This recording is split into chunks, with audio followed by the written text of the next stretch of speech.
नमस्कार दोस्तों, कैसे आप सब लोग। स्वागत है आपका अपने चैनल संतोष दांगी इंग्लिश पर। आज के इस वीडियो लेक्चर में हम बात करने वाले हैं कक्षा 11वीं वार्षिक परीक्षा 2023 और 24 के क्वेश्चन के संपूर्ण एनालिसिस के बारे में हम डिस्कस करेंगे और 1 to 1 करके देखते हैं कि आपने कितने प्रश्नों के क्या उत्तर दिए हैं और आज के इस प्रश्न पत्र में आपको कितने नंबर आप प्राप्त कर रहे हैं। ठीक है, चलो हम देखते हैं। एक बार फिर आपको बता दें, कक्षा 11वीं वार्षिक परीक्षा अंग्रेजी के पेपर का हल हम देख रहे हैं। दोस्तों यहाँ पर आपका पहला प्रश्न, read the following passage and answer the question on the basis of comprehension of the passage. इस पैसेज को पढ़ने के बाद में आपको यहाँ से इसमें आंसर निकालना है।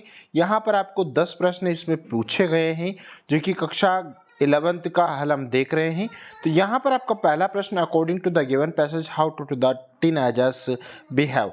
तो आपका राइट और सही उत्तर हो जाएगा दोस्तों, आपका सी ऑप्शन सही होगा। They easily get influenced by their peers and act accordingly.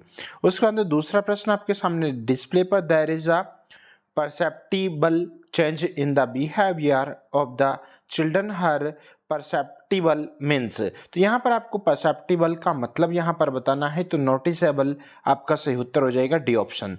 उसके बाद में यहाँ पर प्रश्न क्रमांक 3 है, birds of a feather flock together is on old maxim used in paragraph means। तो आपका सही उत्तर हो जाएगा, pupil of the same sort will be found together। यहाँ पर आपका अगला question number 4, according to the passage that teenagers are more influenced by their. तो आपका सही उत्तर हो जाएगा दोस्तों आपका पीयर्स, यानी कि सी ऑप्शन सही होगा। यहाँ पर which of the following statements is not correct है ना, जो कि सही नहीं है, किसके अनुसार, अकॉर्डिंग टू द पैसेज के अनुसार। तो teenagers spend most of their time with their adults. अगला प्रश्न है आपका यहाँ पर, according to the passage why is influence of peers greater on teenagers than adult. सही उत्तर हो जाएगा आपका because they feel more comfortable, C option. What is cute natural of teenagers mind है ना, तो सही उत्तर हो जाएगा इट इज इम्प्रेशनेबल। उसके बाद में यहाँ पर आपको प्रमोट शब्द का नाउन फॉर्म बताना है दोस्तों, तो आपका सही उत्तर हो जाएगा बी ऑप्शन, यानी कि प्रमोशन। फिर यहाँ पर number 9, according to the passage most of the teenagers try to copy their peers in. सही उत्तर हो जाएगा देयर हेयर स्टाइल, यानी कि आपका सही उत्तर हो जाएगा B option. Give the given passage is about teenagers, D option सही होगा। फिर यहाँ पर आपको क्वेश्चन नंबर 2 में आपको यहाँ पर टाइटल निकालना है, तो फिजेंट आपका टाइटल हो जाएगा और यहाँ पर आपको पॉइंट टू पॉइंट में दोस्तों यहाँ पर आपको नोट्स प्रिपेयर करना था। क्वेश्चन नंबर 3 देख लेते हैं हम।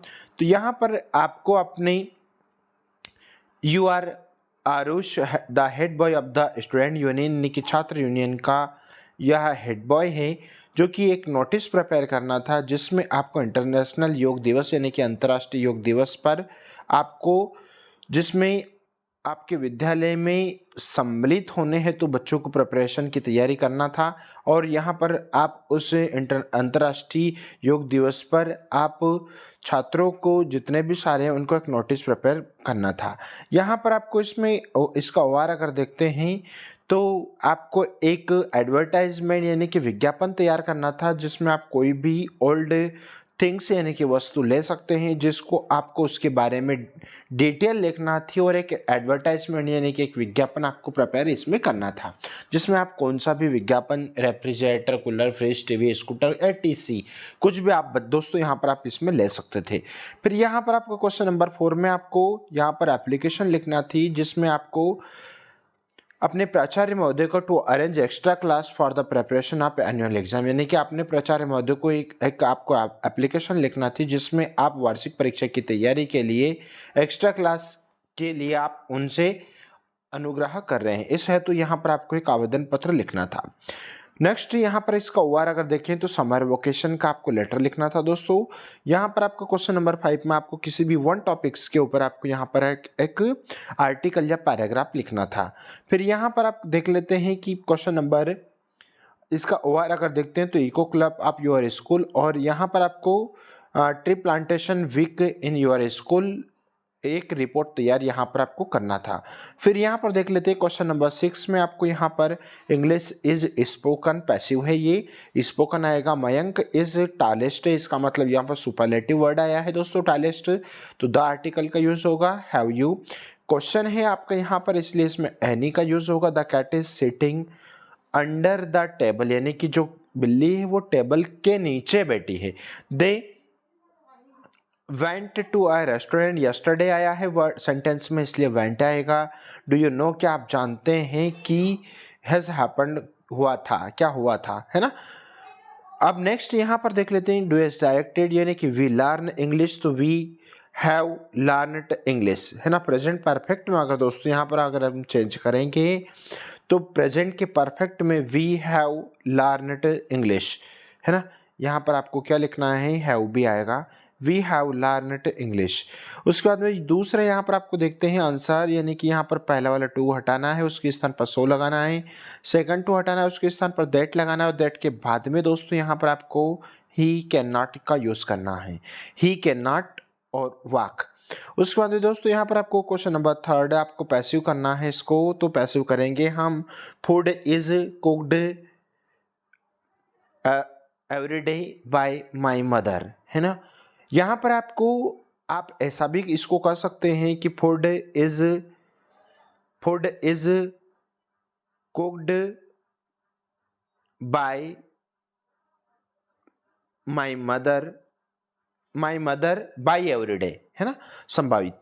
उसके बाद में यहाँ पर क्वेश्चन नंबर 4 देखते हैं, तो यू डिड इट, यहाँ पर पास्ट इंडेफिनिट है, तो you did not do it आपका सही उत्तर हो जाएगा।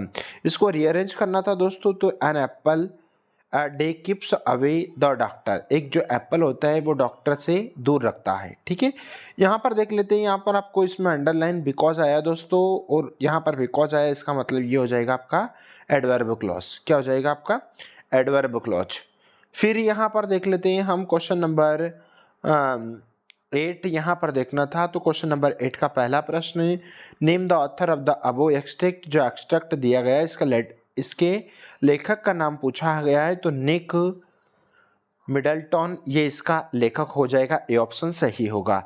उसके बाद में यहाँ पर what action do the Tibetan mastiffs take when they become aware of the approaching vehicle, तो सही उत्तर हो जाएगा द स्टैंड स्टिल। फिर क्वेश्चन नंबर 3 का जो आंसर बन जाएगा आपका ए ऑप्शन, नहीं, इसमें दोस्तों आपका ए हंटिंग डॉग्स, यानी कि यहाँ पर आपको क्वेश्चन नंबर 3 में याद रखिएगा कि सी ऑप्शन आपका आएगा, ठीक है। एक बार फिर सुन लीजिए, क्वेश्चन नंबर 3 में यहाँ पर आपका सी ऑप्शन आएगा। क्वेश्चन नंबर 4 में आपका डार्क ब्लैक आ जाएगा, ठीक है। What colour are the Tibetan मैसेज to described in the passage.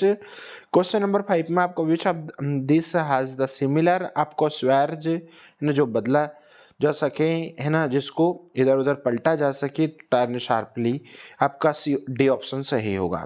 फिर दोस्तों यहाँ पर आपकी पोयम से पूछी गई थी, द कार्टेट से पूछी गई है, फोटोग्राफ से पूछी गई है, तो यहाँ पर आपको कार्डबोर्ड किसको बोला गया है, तो एक फोटोग्राफ, एक तस्वीर को बोला गया है। Who is not present at the beach, यानी कि जो बीच था, यानी कि समुद्र के किनारे जब वो तीनों चल रहे थे, तो वहाँ पर कौन उपस्थित नहीं था, तो यहाँ पर पोइटेस आप वहाँ पर उपस्थित नहीं थे, यानी कि आपका ये उत्तर सही हो जाएगा, ये ऑप्शन। तीसरा the above extract of a poem has been from taken, the poem तो किससे लिया गया है, तो ये फोटोग्राफ से लिया गया है, ठीक है। दोस्तों यहाँ पर देख लेते हैं, यहाँ पर आपका सेक्शन बी है ये 9 का, तो आपका in the above passage the narrator wanted to visit the address of, तो Mrs Darling's house, Mrs Darling के घर जाता है वो, जो लड़की थी जब वो वहाँ पर जाती थी, तो उस वक्त जब वो है ना, लगभग उसकी जो एज थी वो 15 ईयर्स के आसपास थी, यानी कि यहाँ पर आपका पैसेज में आया है, तो 15 ईयर्स आपका सही उत्तर हो जाएगा। फिर दोस्तों यहाँ पर आपका तीसरा प्रश्न है, यानी कि तीसरा प्रश्न, why does the narrator decide to wait for Mrs Darlings even थ्रो टफ she is not at home, है ना, तो the narrator is curious about, चिंतित थे about the position at the address, उसका जो पता था उसके प्रति जो नरेटर में है ना, वो बहुत ज़्यादा अधिक चिंतित थे, तो डी ऑप्शन आपका यहाँ पर सही हो जाएगा दोस्तों। यहाँ पर आप देख लेते हैं क्वेश्चन नंबर 4, तो यहाँ पर आपका क्वेश्चन नंबर 4 का ए ऑप्शन आपका सही होगा। फिर दोस्तों यहाँ पर आपके क्वेश्चन आंसर हैं जो कि आपको क्लास में सारे के सारे क्वेश्चन आंसर करवा दिए गए हैं। ऐसा है तो आपको वीडियो अगर अच्छा लगा और अगर आपका पेपर बहुत अच्छा अगर आज गया तो लाइक करो, कमेंट करो, ज़्यादा से ज़्यादा शेयर करो, है ना। और मिलते हैं एक नए वीडियो के साथ में, और आपका दिन मंगलमय हो। और हम चाहते हैं कि आप सारे बच्चे जो वार्षिक परीक्षा में इंक्लूड हुए हैं सारे 12वीं में पहुंचे। इसी आशा और उम्मीद के साथ में मिलते हैं नए वीडियो के साथ में। तब तक के लिए जय हिंद, वंदे मातरम, take care, thank you so much.